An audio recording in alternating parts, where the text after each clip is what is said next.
मेरा हो मन स्वदेशी, मेरा हो तन स्वदेशी, मर जाऊं तो भी मेरा होवे कफन स्वदेशी।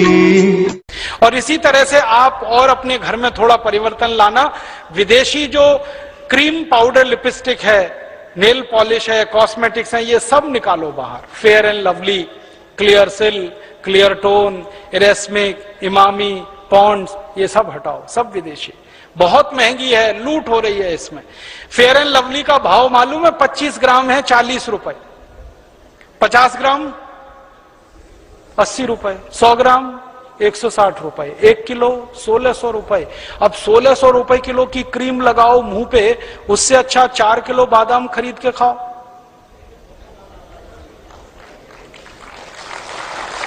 अकल लगाओ ना अपनी। अब 1600 रुपए किलो की क्रीम लगाओ जिससे कुछ नहीं होने वाला, उससे अच्छा 4 किलो बादाम खरीद के खाओ। क्योंकि ये फेयर एंड लवली लगा के कोई गोरा नहीं हुआ आज तक। अगर हो जाता तो अफ्रीका वाले क्यों काले हैं? मैंने लगा के देखा था एक भैंस को 4 साल, फेयर एंड लवली, अभी भी काली की काली ही है। दुनिया में कोई आदमी फेयर एंड लवली लगा के गोरा हुआ नहीं, और होने की दूर दूर तक संभावना नहीं। क्योंकि जो आदमी काला और गोरा होता है ना, उसका सिद्धांत ही अलग है। हमारे खून में एक केमिकल होता है, उसका नाम है मेलेनिन। जब मेलेनिन की मात्रा बढ़ जाती है तो शरीर काला पड़ जाता है। जब मेलेनिन की मात्रा कम हो जाती है, शरीर गोरा हो जाता है। और जब मेलेनिन की मात्रा ना बढ़ती है ना घटती है, सामान्य रहती है, तो शरीर सांवला होता है। हम सब हिंदुस्तानी सांवले हैं, क्योंकि मेलेनिन ना ज्यादा है ना कम है। और आदर्श स्थिति यही होती है। और ज्यादा गोरा होने के चक्कर में मत फंसो। मैं आपको एक कहानी सुनाता हूं। हमारे देश के एक राष्ट्रपति थे, डॉक्टर राधाकृष्णन, सुना? जब वो राष्ट्रपति बनने के बाद पहली बार लंदन गए तो अंग्रेज पत्रकारों ने उनको चिढ़ाने के लिए एक सवाल पूछ लिया। सवाल क्या पूछा? डॉक्टर राधाकृष्णन से पूछा गया लंदन प्रेस कॉन्फ्रेंस में कि आप हिंदुस्तानी लोग काले क्यों होते हैं? राधाकृष्णन जी ने इतना सुंदर जवाब दिया, वो आप सबको देना। उन्होंने कहा हम हिंदुस्तानी काले नहीं होते, कुछ और होते हैं। तो उसने कहा क्या होते हैं? तो उन्होंने एक कहानी सुनाई। उन्होंने कहा भगवान ने रोटी बनाई, भगवान जी ने रोटी बनाई तो रोटी कच्ची रह गई, वो खाके तुम सब अंग्रेज पैदा हो गए। भगवान जी ने फिर एक रोटी बनाई और वो जल गई, उसको खाके ये सब अफ्रीकी पैदा हो गए।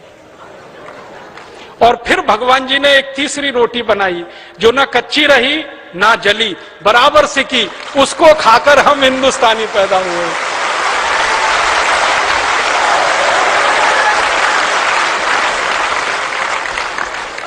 तो हम काले नहीं हैं, सांवले हैं।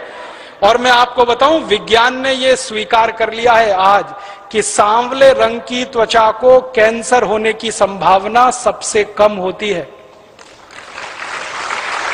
कारण क्या है? खून में मेलेनिन की मात्रा सबसे परफेक्ट हमारी ही है।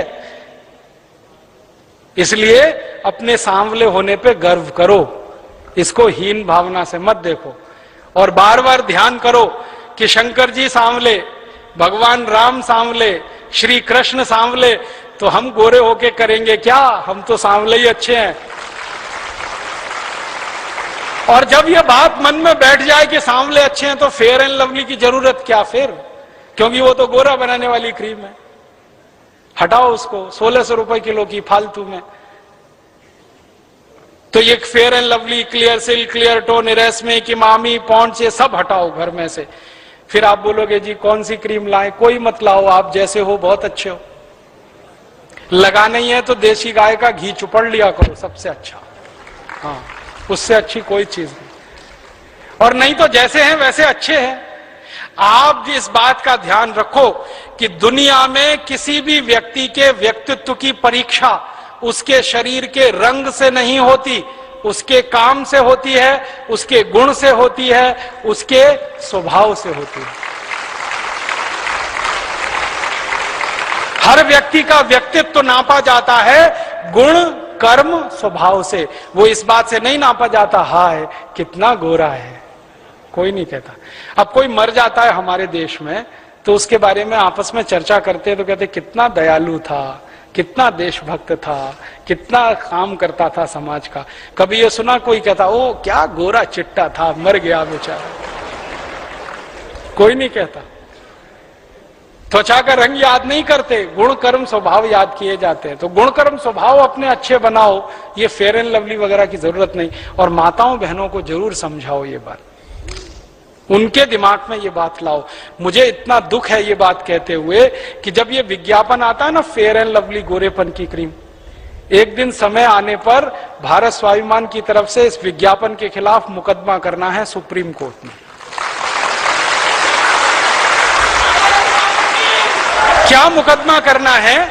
जब बार बार वो टीवी पे दिखाते हैं ना फेयर एंड लवली गोरेपन की क्रीम, एक हफ्ते में गोरापन आएगा, 15 दिन में आएगा, 21 दिन में आएगा, आप ट्यूबलाइट की तरह से जलने लगेंगे, इतने गोरे हो जाएंगे। जब ये विज्ञापन बार बार आता है ना तो करोड़ों इस देश की काली मां बहन बेटियों के छाती पर आरी चलती है। ये आप महसूस करने की कोशिश करो। हमारा हिंदुस्तान तो आप जानते हैं 115 करोड़ का है, 50 करोड़ माताएं बहनें हैं इस देश में, और उस 50 करोड़ माताओं बहनों में लगभग 40 से 45 करोड़ सांवली हैं या काली हैं।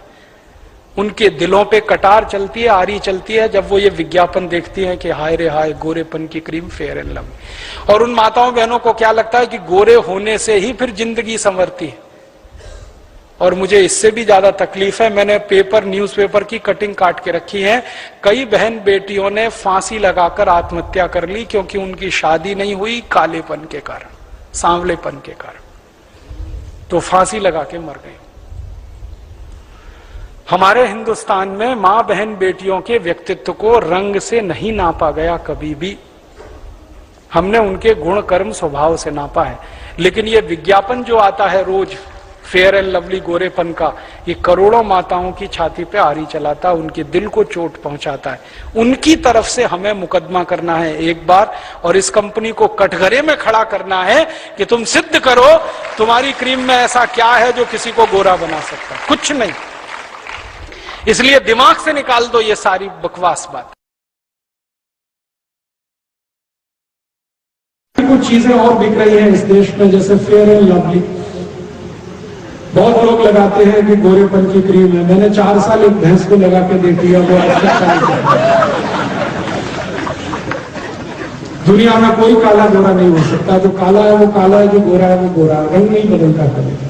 हमने इस फेयर एंड लवली के खिलाफ मुकदमा किया मद्रास हाईकोर्ट में, उसमें हम जीते, कंपनी हारी। वो कैसे मुकदमा था? मेरा एक दोस्त है, वो मेरे साथ पढ़ता था इंजीनियरिंग में, तमिलनाडु का है, वो बहुत काला है, इतना काला है आपके घर में तवा है ना उसको उल्टा कर दो, इतना काला। और वो मेरे साथ हॉस्टल में रहता था, हम दोनों रूम साथ में रहते। मैं उसको रोज देखता था वो फेयर एंड लवली लगाता, 12 साल उसने फेयर एंड लवली लगाया। और वो बोलता है कि हॉस्टल में आने से 8 साल पहले से लगा रहा फेयर एंड लवली, तो 20 साल लगाया, अभी भी चिक्कट काला। तो मैंने एक दिन कहा भाई कभी तो तू सुधरेगा।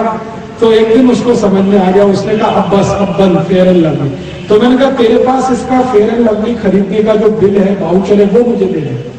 तो उसने दे दिए। तो उसके आधार पर हमने केस कर दिया मद्रास हाईकोर्ट में। वो मद्रास में रहता है तो केस वहीं करना पड़ा।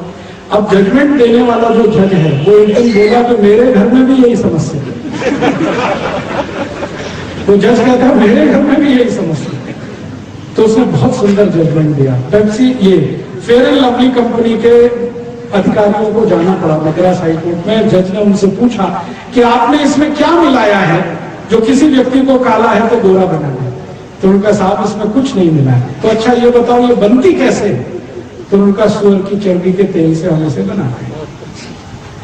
अब भारत की करोड़ों माताएं बहनें ये सुअर की चर्बी का तेल चेहरे पर पोतती हैं और सोचती है बहुत सुंदर बनेगा।